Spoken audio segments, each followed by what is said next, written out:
DR, to those that don't know, is a diabetic eye disease, well, found in about a third of all diabetic patients.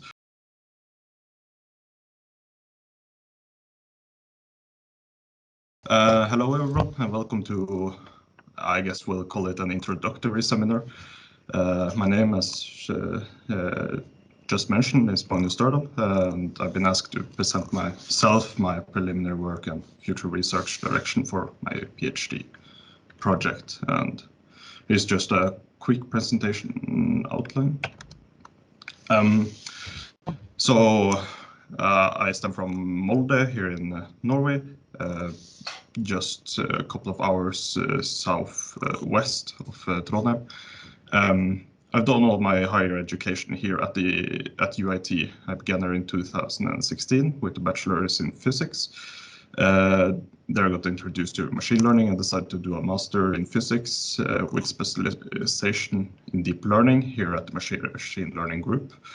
My master was about the diabetic retinopathy screening on a data set collected from a sample of the population here in Tromsø, actually, which I'll be mostly talking about later.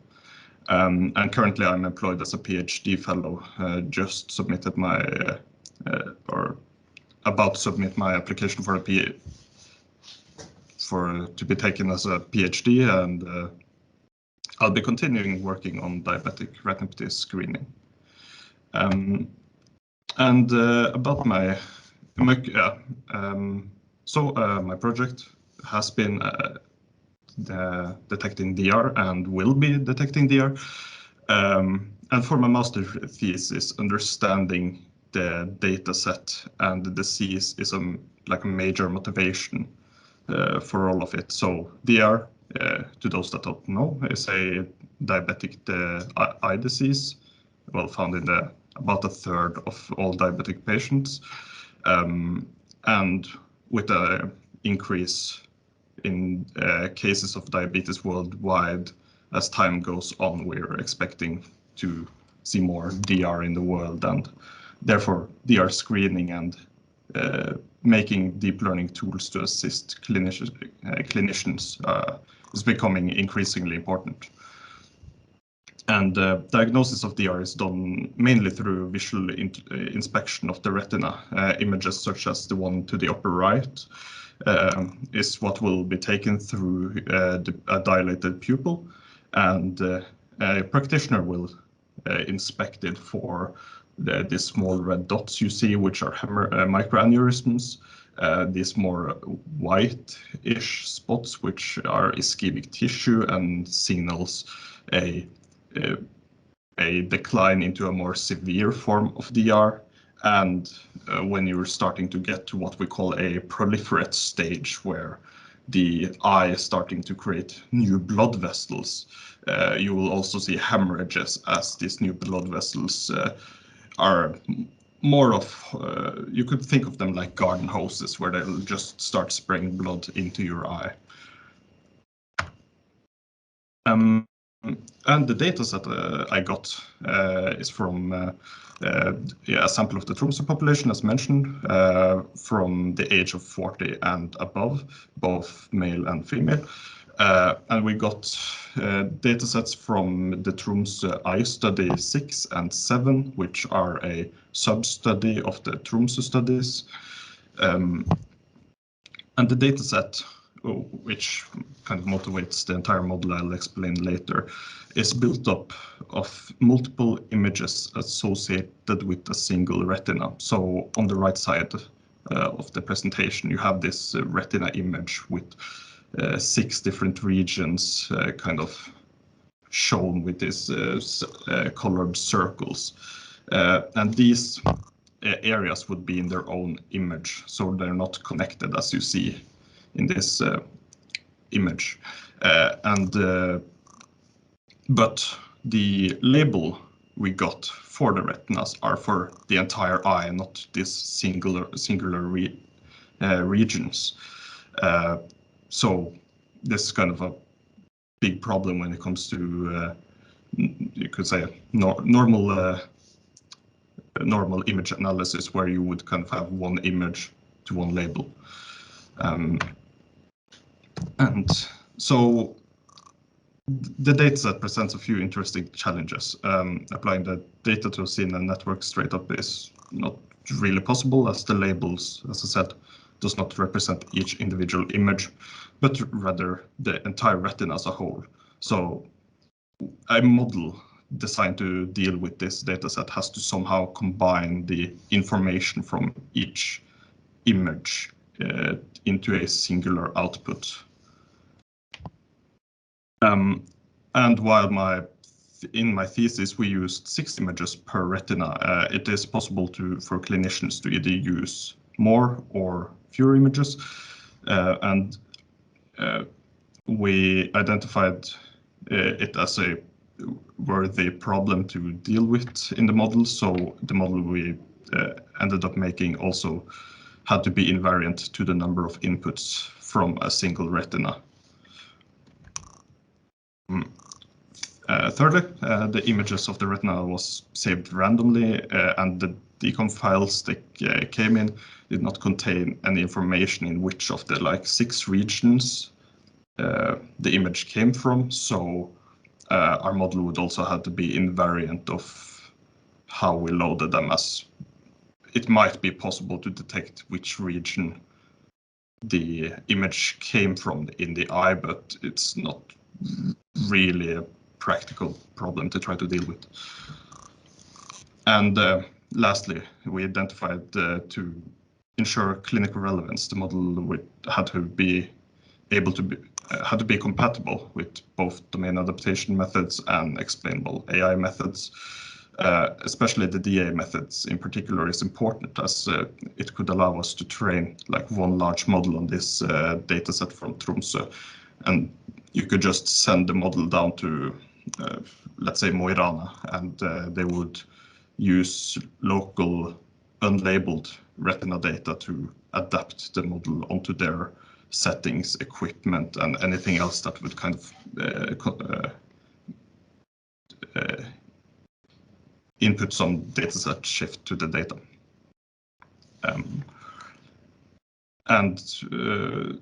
Yeah, for that. So with all these problems identified, how did we approach it?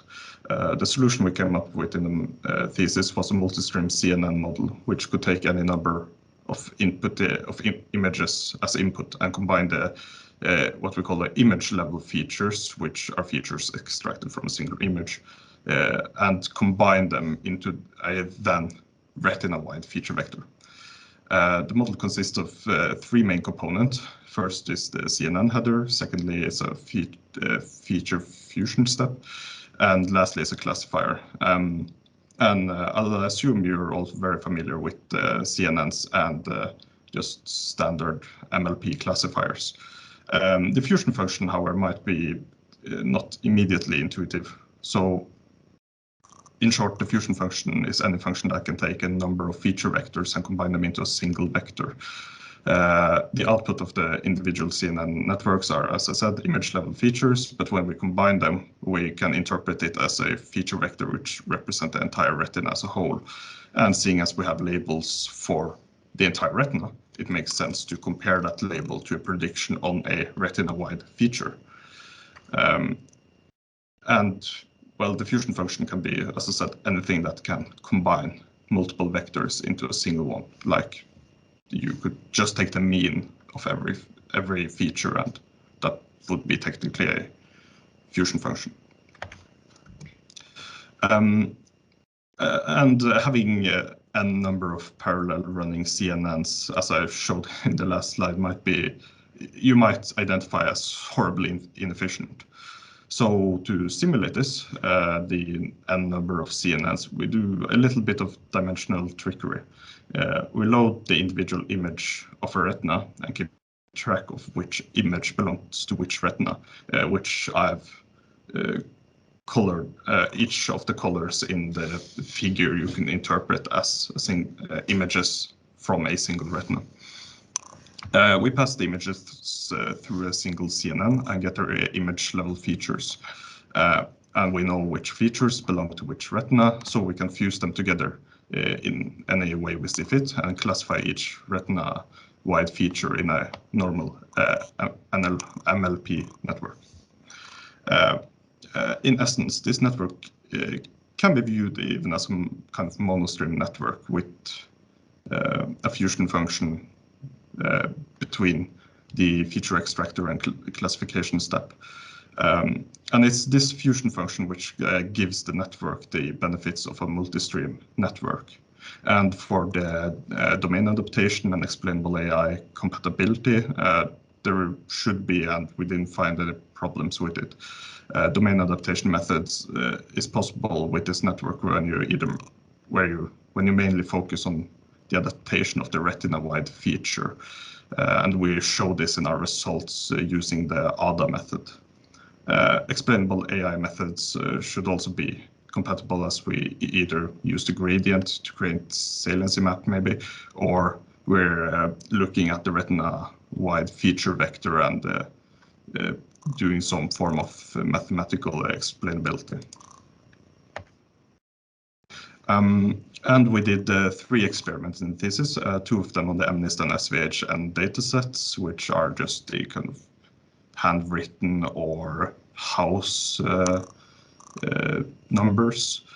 And we did this to make sure the network worked as expected and explore some of the features of the model and its resistance to noise in particular. And I'll not go through the results of these experiments, as I don't think I really have the time. Normally, I skipped over the slide I was trying to be on. Normally, DR data is classified into 5 stages. However, due to massive class imbalance and some severities barely being represented, as I'll show you later, we decided to combine the severities into 2 classes, so a binary classification task. And for testing, we did balance the test dataset. And the main result for the thesis, however, is as follows. And we see that the network is able to somewhat differentiate between the classes in T6 dataset.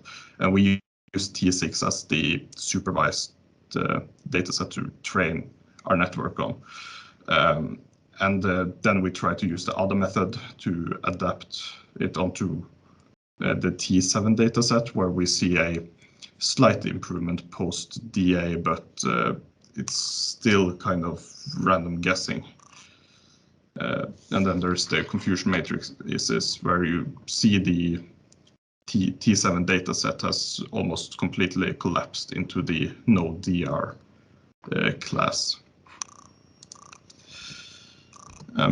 So the results aren't too great, but I found it more interesting to analyze why this is.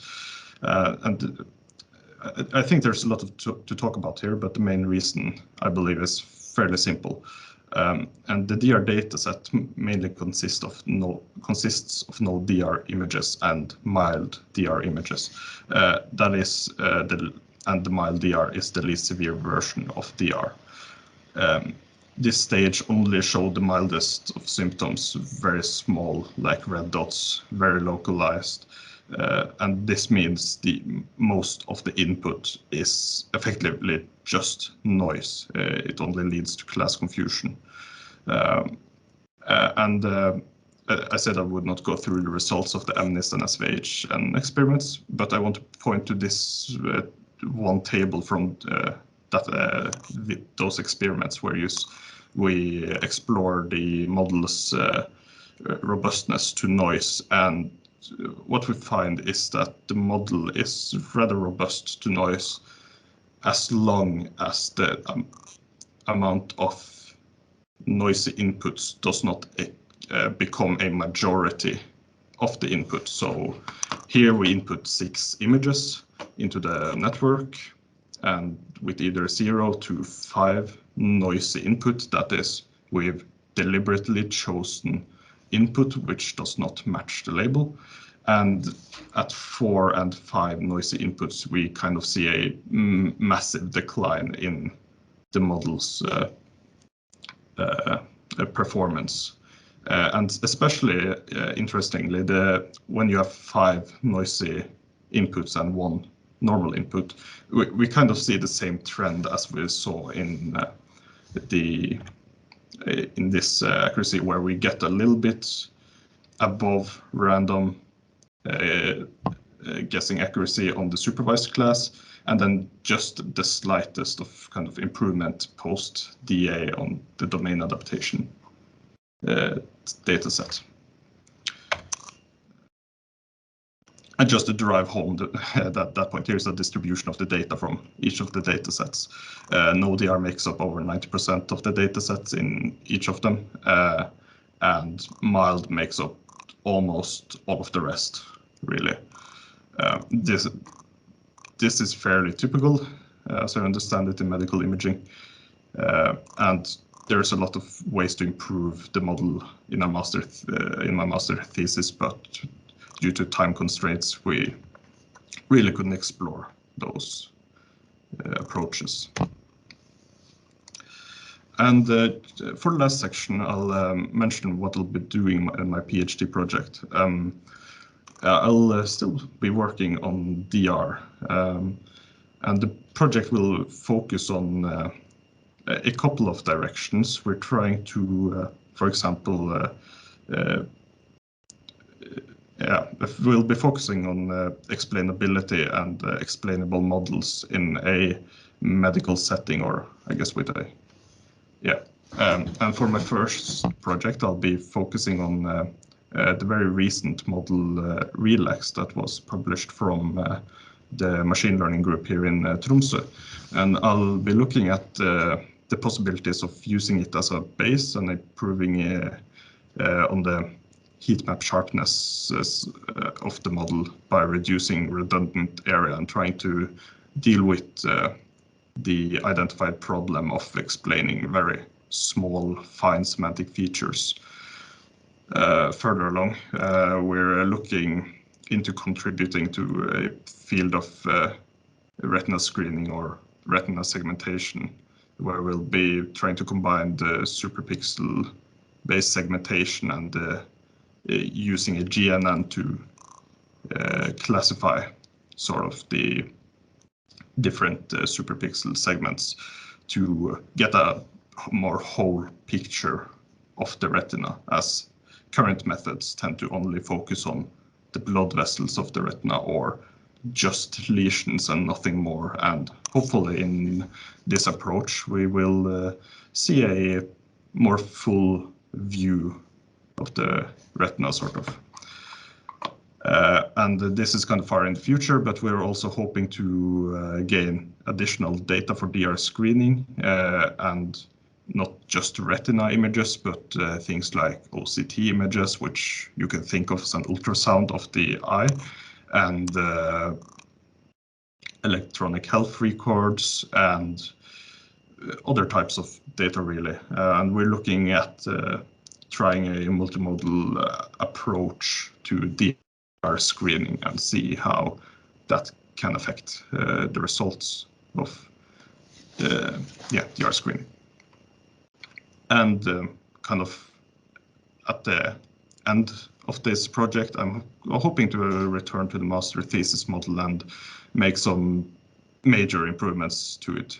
The thesis lists a few major improvements which could be done to the model, and I'm sure I'll be having a lot more ideas on how to kind of approach the UNN dataset by then.